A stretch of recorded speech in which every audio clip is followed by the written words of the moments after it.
بعثت پیغمبر اسلام ہے، معراج النبی ہے، اور امام حسین کی مدینے سے روانگی ہے۔ یہ 3 پوائنٹ ہیں جن پر مختصر بحث کریں گے، تو انشاءاللہ ہم پھر اپنے نماز کی طرف جائیں گے۔ خداوند تعالیٰ نے نبی کریم کو رحمت للعالمین بنا کر بھیجا ہے، تو جو جہانوں کے لیے رحمت ہے۔ ابھی دیکھنا ہے کہ کیوں بھیجا ہے اللہ کے رسول کو خداوند تعالیٰ نے، کیوں بھیجنے والا حکیم علی الاطلاق وائز ہے۔ حکیم کا معنی ہوتا ہے وائز، عقل والا، اس معنی میں نہیں ہے جس طرح ہم انسان کے لیے استعمال کرتے ہیں کہ فلاں آدمی عقل والا ہے، کوئی دماغ ہے، کوئی مغز ہے، ورنہ کیا ہے، یہ کیا ہے، خداوند تعالیٰ ان عارضوں سے مبرہ ہے، بالاتر ہے، یعنی حکمت کو پسند کرتا ہے خداوند تعالیٰ، حکیم ہے، عقل مندی کو پسند کرتا ہے، اس کا کوئی کام بھی عقل سے دور نہیں۔ اب اس نے بھیجا ہے خاتم الانبیاء کو، اب دیکھنا کیوں بھیجا ہے، اور وہ نبوت کے بھیجنے کا مقصد پورا ہوا یا نہیں ہوا، پھر آیا ہم اس مقصد پر چل رہے ہیں نہیں چل رہے۔ یہ زیادہ امپورٹنٹ ہے کہ ہم نے دیکھنا ہے کہ اللہ کے رسول کو اللہ نے بھیجا ایک مقصد کے لیے، ہم اس مقصد کو فالو کر رہے ہیں نہیں کر رہے۔ هو الذی بعث فی الامیین رسولا منہم، کہ پاک ہے وہ ذات جس نے نبی کو بھیجا اور نبی انہی میں سے تھا، انہی میں سے ہے، انہی طرح اٹھتا ہے، کھاتا ہے، پیتا ہے، رہتا ہے۔ اب یہ سوال پیدا ہوتا ہے کہ خدا نے ایسا کیوں نہیں کیا کہ کسی فرشتے کو بھیج دیتا، انسان کو کیوں بھیجا؟ اس لیے انسان کو بھیجا تاکہ وہ کل نہ کہیں کہ ہم تو اس کے فالو نہیں کر سکتے، اس کی سیرت پر نہیں چل سکتے، اس جیسا کام تو کر نہیں سکتے کیونکہ ہم جیسا نہیں ہے۔ بس نبی ایسا بھیجنا تھا کہ جو خدا سے ملے تو نور کی حالت میں ہو، تو لوگوں سے ملے تو لوگوں کی طرح ہو۔ قل انما انا بشر مثلکم، میں تمہاری طرح انسان ہوں، یوحی الی، فرق اتنا ہے کہ مجھ پر وحی نازل ہوتی ہے۔ هو الذی بعث فی الامیین رسولا منہم، انہی میں سے، یتلو علیہم آیاتہ، انہی میں سے لیکن اللہ کی آیات کی تلاوت کرتا ہے، ویزکیہم، اور ان کا تزکیہ کرتا ہے، انہیں پاک کرتا ہے، گناہوں سے دور کرتا ہے، نافرمانی سے دور کرتا ہے، خطاؤں سے دور کرتا ہے، معصیت سے دور کرتا ہے۔ دیکھیں پیغمبر نے کیا بھی، جس معاشرے میں آئے وہ معاشرہ گناہوں سے بھرا ہوا تھا، خطاؤں سے بھرا ہوا تھا، خاتون کا احترام نہیں تھا، بچی کو عزت نہیں دی جاتی تھی، اولاد کی جو بچیاں ہوتی تھی اولاد میں ان کا حصہ نہیں ہوتا تھا، شراب عام تھی، نکاح کا سسٹم نہیں تھا۔ تو کیا اللہ کے رسول نے آ کر کہا یزکیہم، پاک کیا ان کو ان خطاؤں سے، ان گناہوں سے۔ ہمیں بتایا جا رہا ہے کہ اگر آپ امت محمدی ہیں، محمد مصطفیٰ کے امتی ہیں، فالوور ہیں، تو آپ میں چیزیں ہونی چاہیے، آپ کا نفس پاک ہونا چاہیے، خطاؤں سے، گناہوں سے، ظاہری اور باطنی نجاستوں سے پاک ہونا چاہیے۔ یہ کی از مناسبت ہے ان ایام مبعث پیغمبر اسلام سے۔ پیغمبر اسلام مبعوث گردید 27 رجب.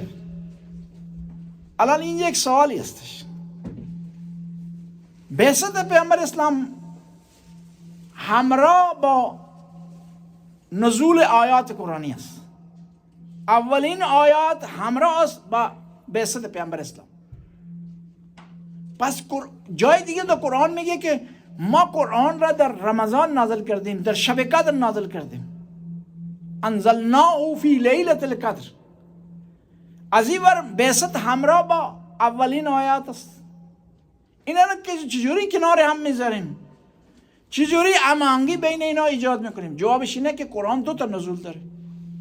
یک نزول تدریجی داره، با مرور زمان نازل گردیده. اون نزول تدریجی 27 رجب است. و یک دفعه یک جا قرآن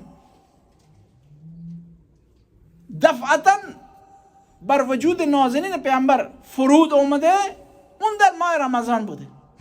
به خاطر همین تا قرآن داریم که به پیامبر خدا میگه ما قبل از اینکه آیات را فرود نیاریم شما عجله نکنید این آیات را برای مردم بازگو کنید.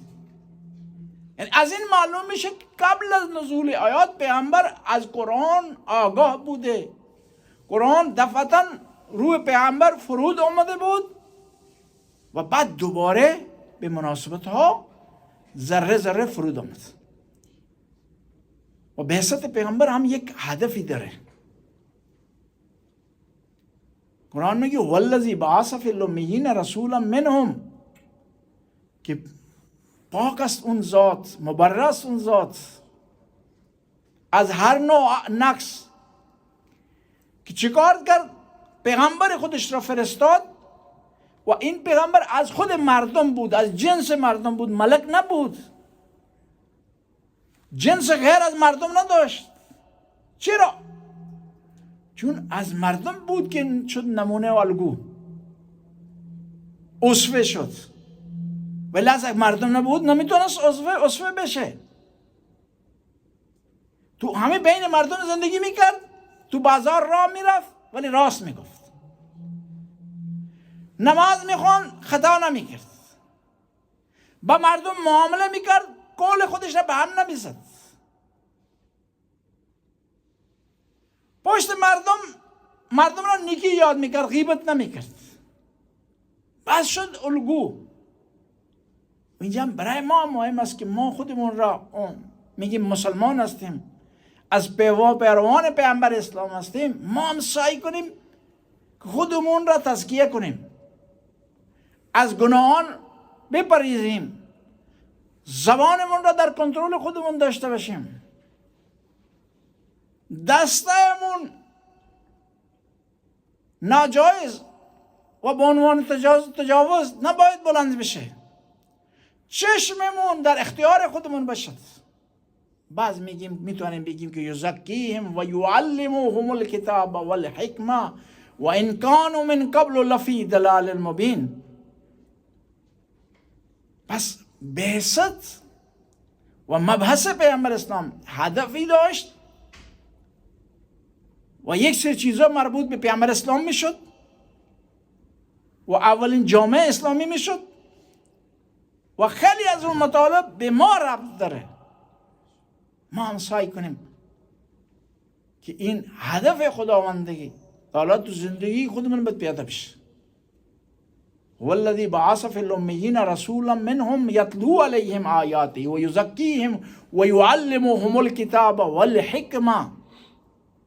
که ما هم سعی کنیم کارایمون از عقل نباید دور باشد.